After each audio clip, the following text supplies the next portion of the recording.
So let's go ahead and just take a quick peek at this short video on what high quality programs look like, feel like, and sound like from our partners at the Wallace Foundation. We'll link to a larger one later on. We don't say summer school, we say summer learning program. We talk about the fun things that we're going to do. We talk about hands-on learning. We talk about those things that we think our students and our parents will find engaging. At the core, we have to found everything that we do on academic standards, but we're going to approach that academic standard in a way that gets kids up, gets them engaged, keeps them moving around the room.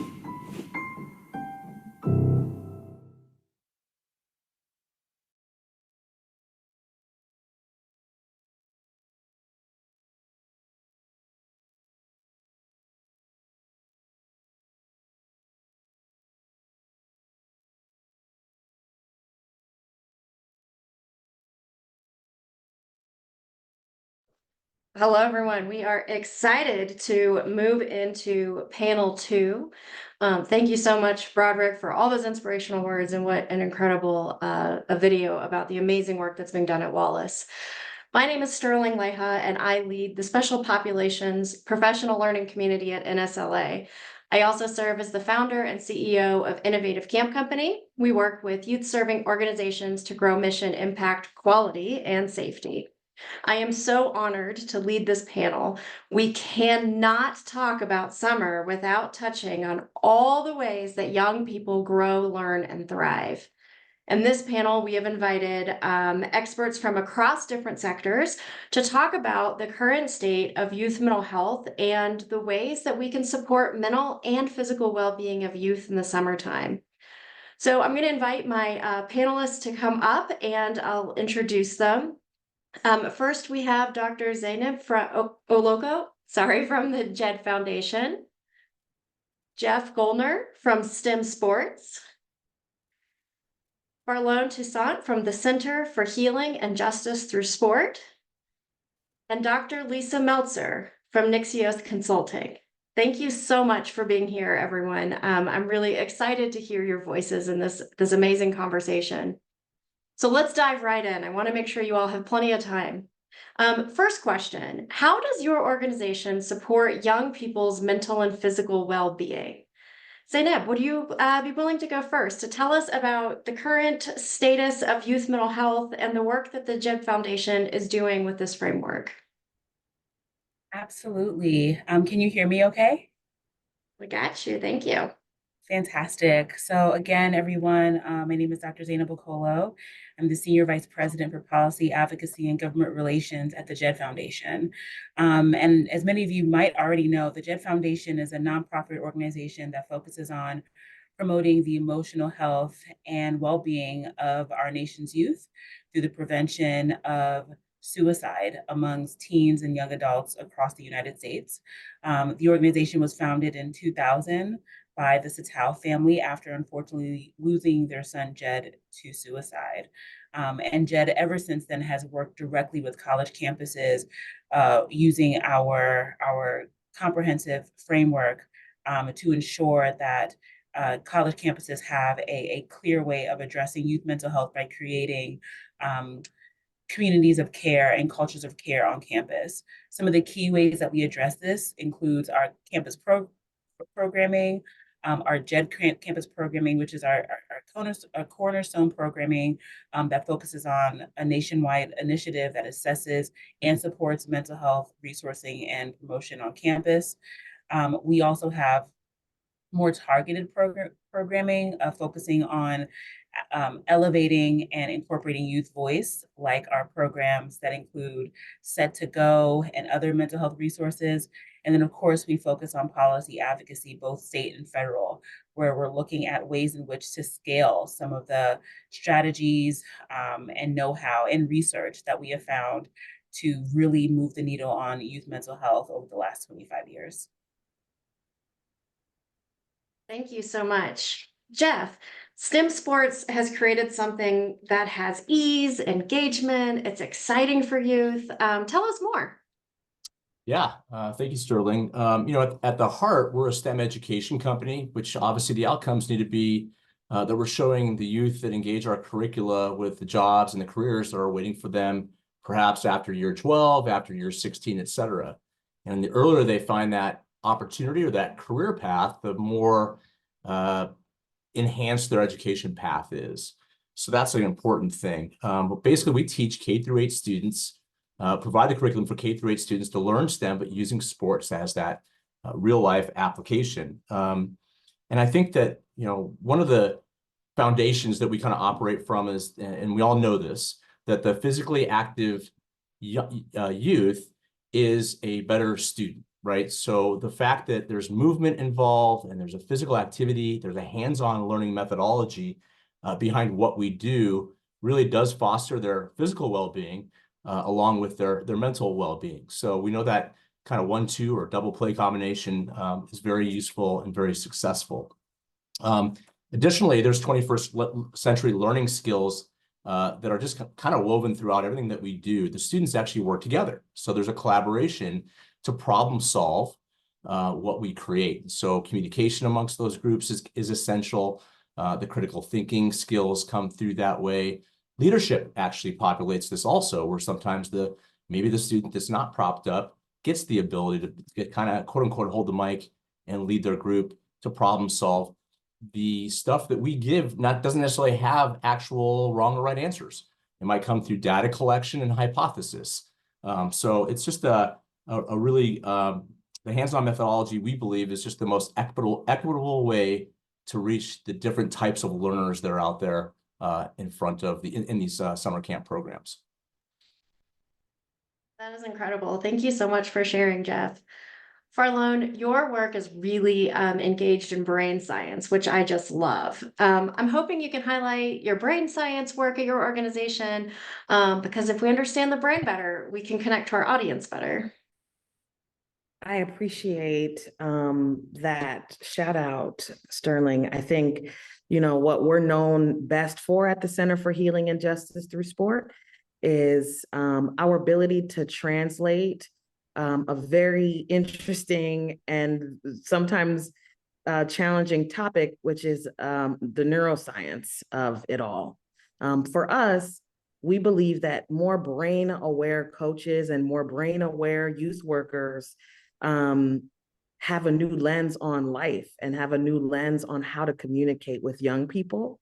I can give you the spiel on the brain and how it's developed from the stem to the prefrontal cortex and how each part of your brain requires a certain thing from you. But I think what I really want to share with you all is that, we believe that kids need healing-centered spaces now. I think when you asked a question about how our organization supports young people's mental and physical well-being, we engage with sport at every level, from community centers and juvenile detention centers to major collegiate athletic conferences and professional leagues. We put a premium on teaching coaches and youth workers how to deliver healing-centered sport experiences while protecting, nurturing, and embracing athletes for every bit of who they are. I think this is a really important subject, especially for folks who are preparing for summer learning. We need to remember that a whole human being requires their body to be included in that context, right? And if we're saying that kids need healing-centered spaces now, the Women's Sports Foundation actually did an incredible report on this that we fed into, called The Healing Power of Sport. It's a really good look at how sport bolstered mental health early in the pandemic. I really feel like it's important for folks not to forget how important movement and physical activity are in the healing process. We exist to ensure that this isn't just a conversation between coaches, but to push the boundaries of the $19 billion youth sports industry, to push the boundaries of the school system, the Parks and Recs departments.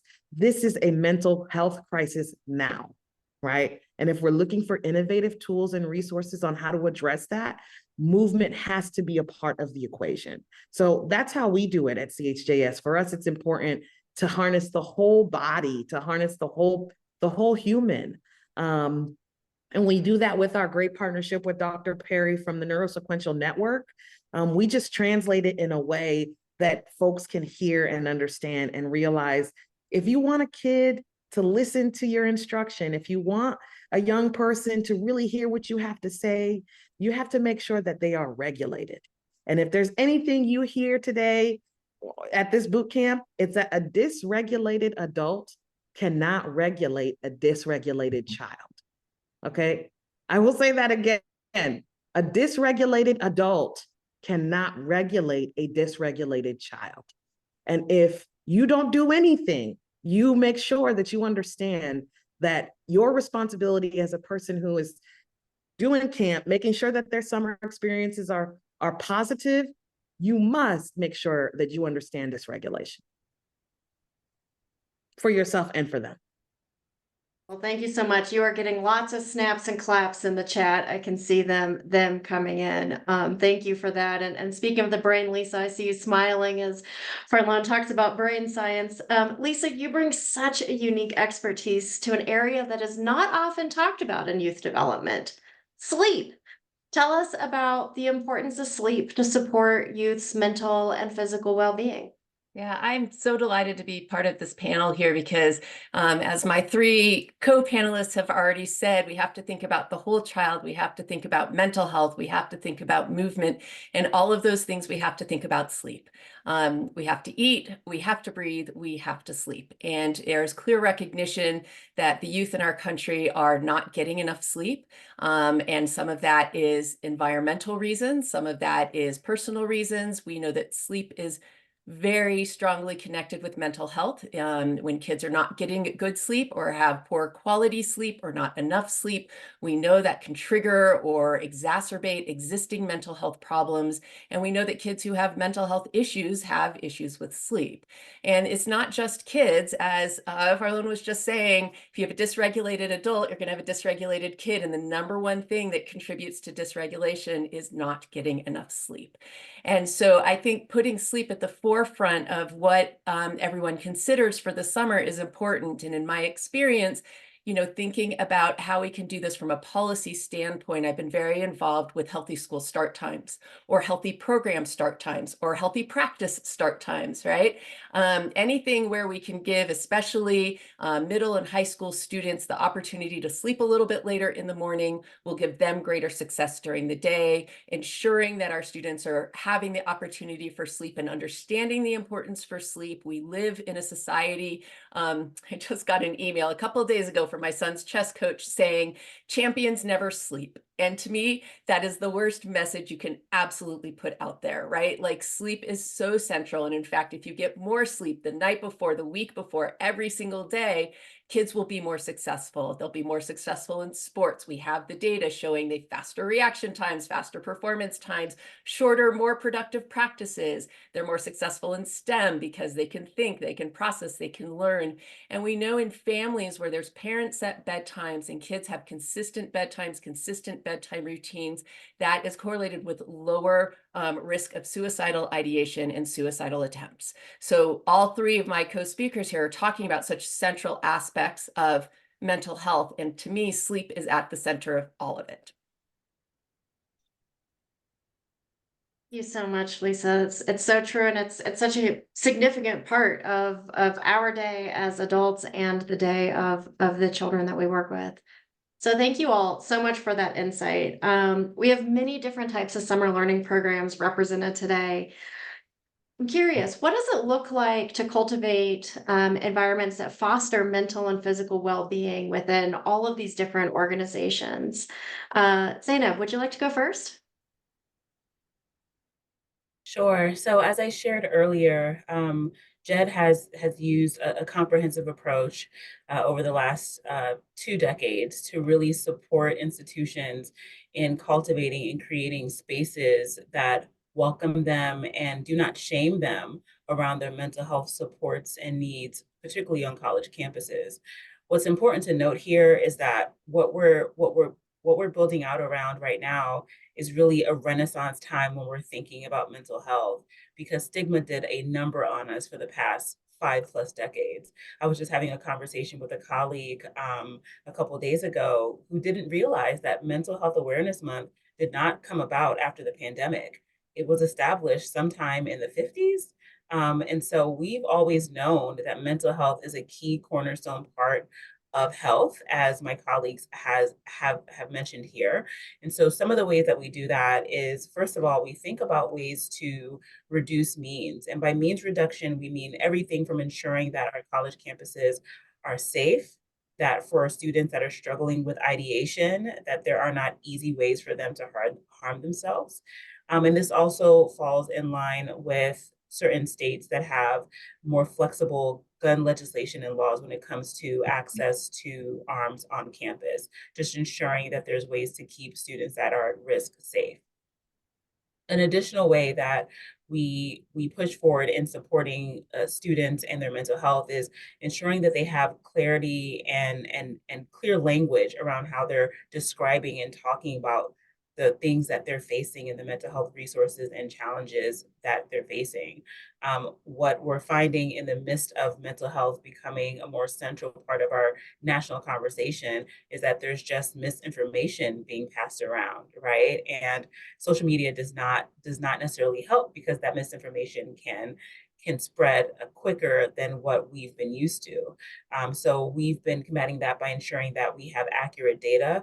I'm going to put in the chat our most recent report on youth suicide trends, just to kind of capture the landscape of the work that we're doing.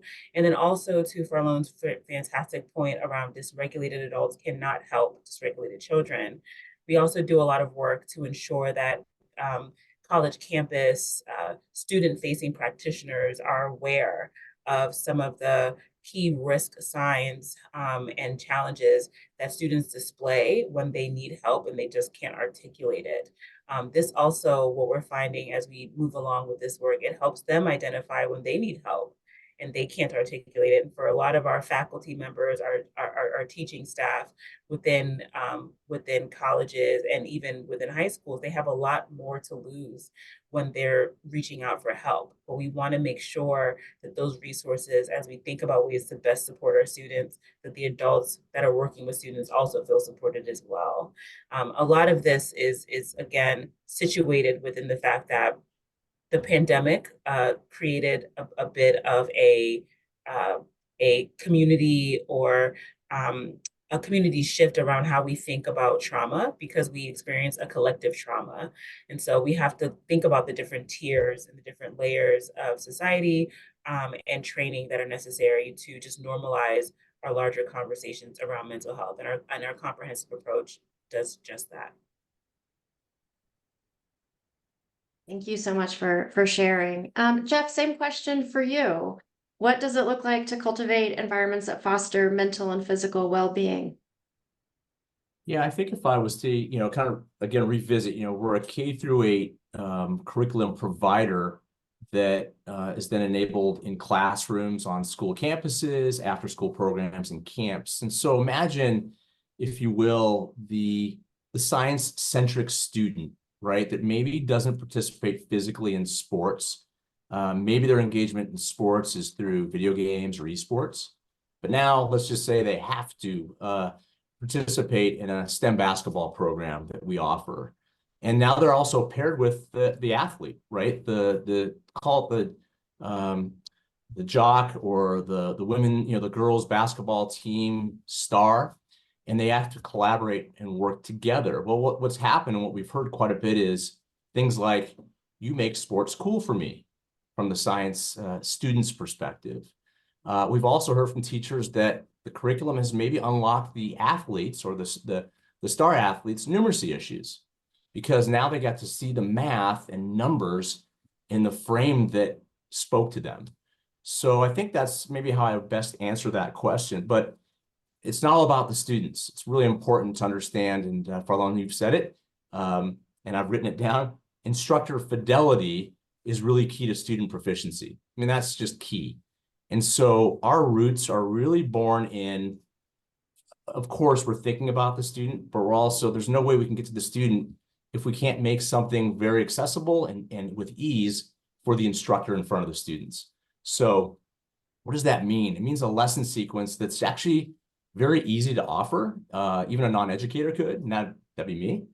And that means also that there's no PD and there's no training. There's no, oh, now what else do I have to do? Because even pre-COVID, this was a challenging career for teachers, and now even more so. We don't have to get into that. It's kind of a known thing. So what we really provided and really honed in on is on that fidelity for the instructor, whether you're a teacher, a high school student as a part-time job working inside of a summer camp will be able to take our curricula and offer it. And there's going to be a really good amount, a good amount of rigor for the student, but very fun and engaging. Sterling, as you mentioned before, that's what we're kind of known for, but all along we're a standards alignment. So this is a true curriculum where the kids are going to learn. I mean, remember these little footballs you saw kicked around, and I'm sorry, it's not coming through, but those little paper footballs that you saw being kicked around in campus or inside of your classroom, about 9 out of 10 people tell me, yeah, there was no educational purpose behind that when it happened. Inside of our curriculum, that's a fun way to learn probability as they have success in kicking a field goal or not. So that's kind of what we try to cultivate, is that fun interactiveness. And we're having great success doing just that, just that. And so many different teachers are experiencing that, as well as inside of the after school programs and the summer camps that all of you are offering. That's great. Thank you so much, Jeff. Farlon, same question for you. Through your perspective, what does it look like to cultivate environments that foster mental and physical well-being in all of these different types of summer learning programs? Yeah, I'm going to take a different direction here and just really, keep it super basic for y'all, because I think, it's important that folks don't over theorize this or overthink this. Like, we have 3 key things that we talk about, especially around like why sport and movement and play are, particularly and uniquely situated to support these kinds of environments you're talking about, Sterling. And the first part of that is that, the more relationships a young person has, the more likely they will be to recover from trauma and thrive. Relationships are the agents of change, and the most powerful therapy there is human love. Full stop. Don't make your job any harder than it needs to be. Love is the antidote. I think that sometimes we forget that relationships and really connecting with the young people we serve is what they actually need the most, right? And you don't need a degree to do that. You don't need a PD to do that. And so I just want to, have a moment to remind us all that like love is the most helpful thing we can do, especially during these very chaotic and traumatizing times. And I hope that brings people ease as they go through today and think about all the things that they need to learn. That at the end of the day, you don't need to learn that. You've experienced love, and remember to give it to the young people that you're serving this year. Relationships are the most important thing, right? I think the second thing we want to talk about is movement. And the reason why I bring in movement is because movement has a very protective, regulating chemical reaction that really is helpful to helping with de-escalation and regulating folks, right? Movement, patterned, rhythmic, repetitive activity is a tool you can use to help young people really get back into a space, to help the entire environment, help yourself, get in a more regulated place. And then I would say, the last thing are manageable challenges, right? The truth is that, what we want to do sometimes is put our kids and our young people in bubble wrap and make sure that they are never hurt or harmed by anything.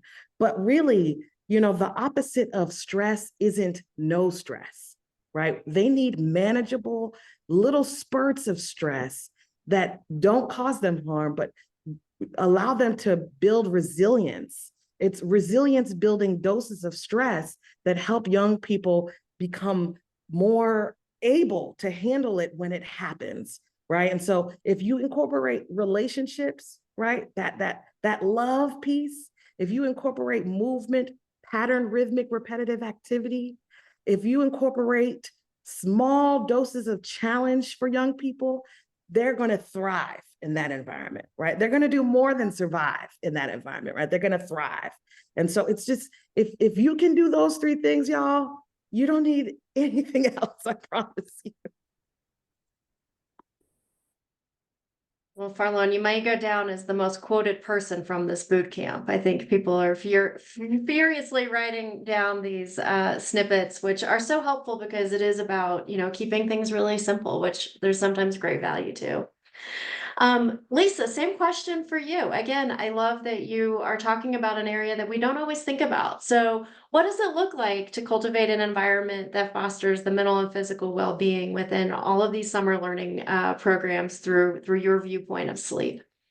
First of all, Farlon's a very hard act to follow. She's amazing and her words are so impactful. So with that in mind, I think making sleep a priority is a message that I emphasize. And we're talking about in terms of student learning, but I also think in terms of staff, it's really important, and for families. And so again, to give our kids the greatest success, we need to have staff who are also getting enough sleep and prioritizing sleep so that they show up every day in their best way to support the kids and to give them the love and to provide them with the knowledge that they need. And so it's not thinking of kids in isolation, it's thinking of kids within a very complex ecosystem and making sure that the entire ecosystem, in my opinion, should be well rested.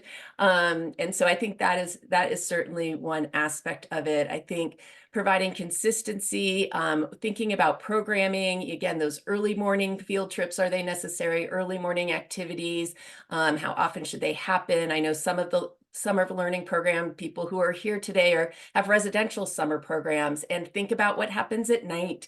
And really active activities sometimes take a long time to wind down from, and then you have the before breakfast activities. And so thinking about the kids who may or may not benefit from those types of schedules, thinking about the diversity of kids in terms of when their sleep is best, especially if you're talking residential. Some kids can't fall asleep early and then can't wake up early, and other kids are going to be up at the crack of dawn.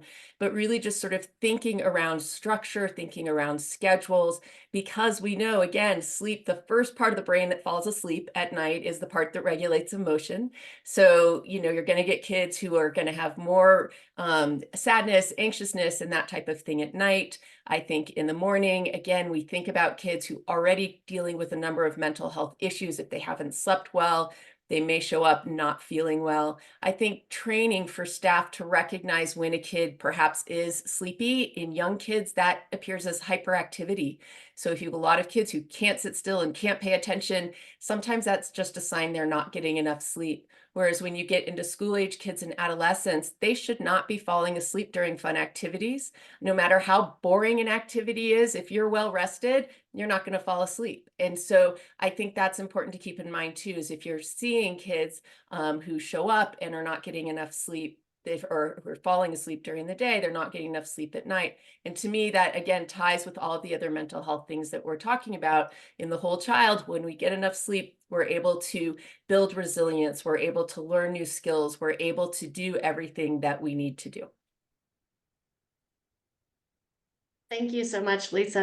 It's such a good reminder of how this is something we can talk about. It's something we can work into our schedules to make sure that we're supporting kids as they wind down.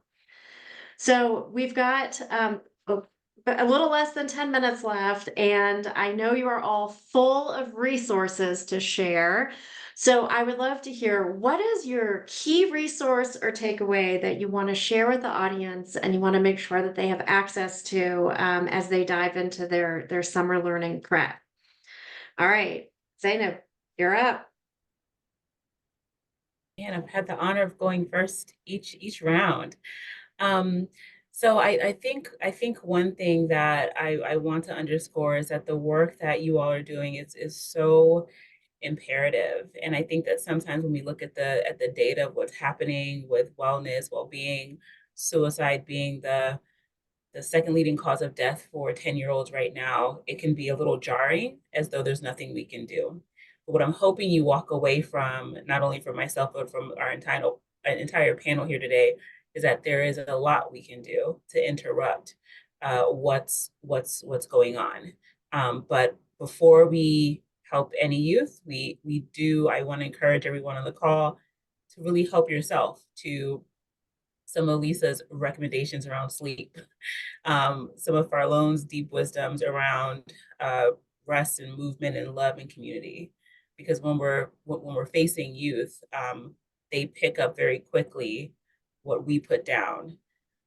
Some of the additional resources in terms of having conversations, the JED Foundation has limitless resources around crafting conversation, having hard conversations with youth that are available for free on our Resource Center website, which I will drop in the chat for you all to utilize. And as you think about some of those conversations, not being afraid to have the hard conversations by first having them with yourself and within your group. I've spoken to many adults that have used some of those resources just to talk to their colleagues, within their families, within their circles, just to simplify and to introduce the conversation as a normal part of conversation, in a way that it's not our fault. Systemically, we have stigmatized conversations around mental health and suicide for so long that all of us need this guidance and all of us need some practice. So take the time to practice so that we can better serve and support our youth. Really great advice. And yes, I will shout out the JED Foundation has some wonderful resources on the website. So please do go and check those out. Jeff, same question for you. What is a resource or a takeaway that you want to make sure the audience goes home with today? Yeah, you bet. Obviously, there are resources that we provided, everything from visiting our website to downloading a free sample. Try this thing out and see how the engagement and the fun activities come through to the students that you serve, for sure. I'd also, say that we have some good data that's behind what we do. We have assessments built into these lessons, and it's a combo of what's in after school programming as well as in the classroom that we're almost at about a 30% improvement from a pre to a post assessment. So we're very proud of that. We're not done. We're definitely trying to ebb that forward and make that connection to the K-8 students that we serve, and improve on that. And then lastly, knowing our audience here, and as I mentioned before, ease is really important. This is a plug and play, ready to go in a box, if you will, curricula that any program can take that on. And listen, at the end of the day, I listened to the very first session, and as we are all concerned about what funding looks like moving forward, an investment in STEM sports now is usable in years to come. You own it, and you can really engage literally hundreds of kids in the programs. So yeah, it's a little selling point, but obviously it's important to know that resource literally is available now and certainly moving into the future. No PD or training are required. It's just that much of a plug and play program with great rigor for the students. Thank you so much, Jeff. I know easy and plug and play is always something that is appreciated. Yeah. Farlone, what resource or takeaway would you like to share today? For sure. I want to raise up one of our newest pieces released last year. It's called the Nothing Heals Like Sport Playbook. It is exactly what it sounds like, a playbook that really is helpful in understanding how movement, play, and physical activity, sport is inherently healing and what tools you can use immediately to make that happen.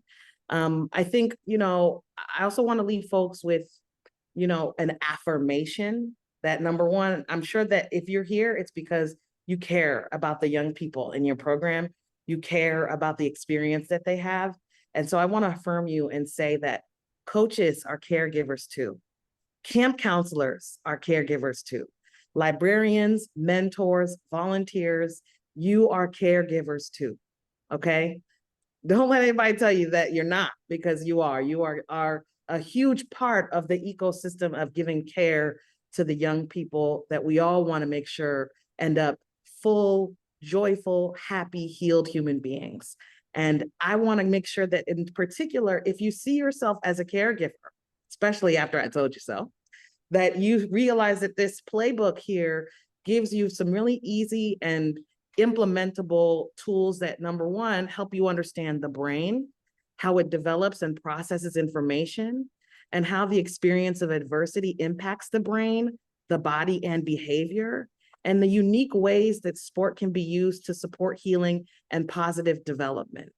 Okay, I think that once I've experienced, the understanding of how trauma changes the way you see things, the way you hear things, the way you think about things, and how it is possible, because the brain is elastic, the brain can change, that it is possible to heal.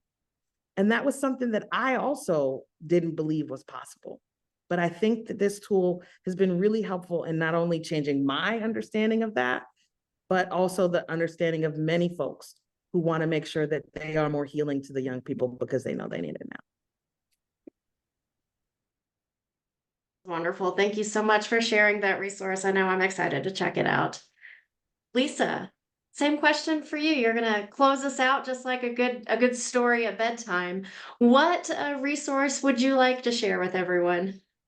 So I put in the chat earlier some information about if you wanted to integrate education into your curriculum from the American Academy of Sleep Medicine. There's some really useful at all grade levels education about sleep. I'm also in here, I'm just going to put up, this is a Healthy Sleeps handout. This is for any age across the lifespan. Healthy sleep habits don't change. And as I said, making sleep a priority begins with the healthy habits. And I get that, it's the same as any other health habit in terms of 5 fruits and vegetables and 30 minutes of exercise and brush and floss twice a day. Like, no one's going to do everything on my list. But if you're going to prioritize having set consistent bedtimes, set consistent wake times, routines are really important for kids.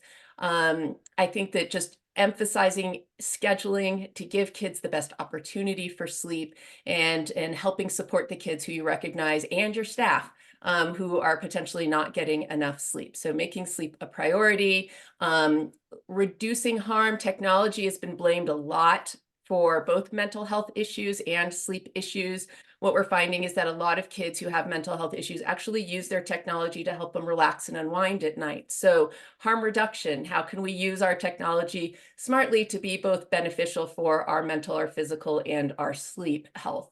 And just a final reminder that unfortunately, Sunday we go back on daylight saving time. So this is the weekend where everybody more or less loses an hour. Be very careful when you wake up and try and drive on Sunday morning. And Monday morning, yes. Not in Arizona. Yes, not in Arizona or Hawaii. We're very jealous of you in other parts of the country.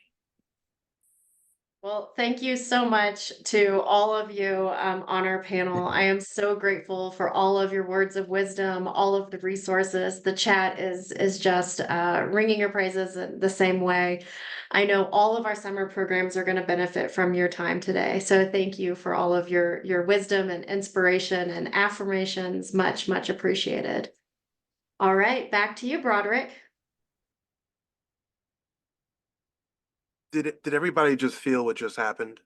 The last what 20 minutes or so? Like, I don't know. My spirit was just moved. I'm walking away from this discussion just rich. And so thank you so much. Thank you so much.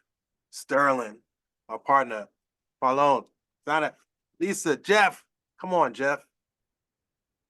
I appreciate you, brother. It's good to be with you.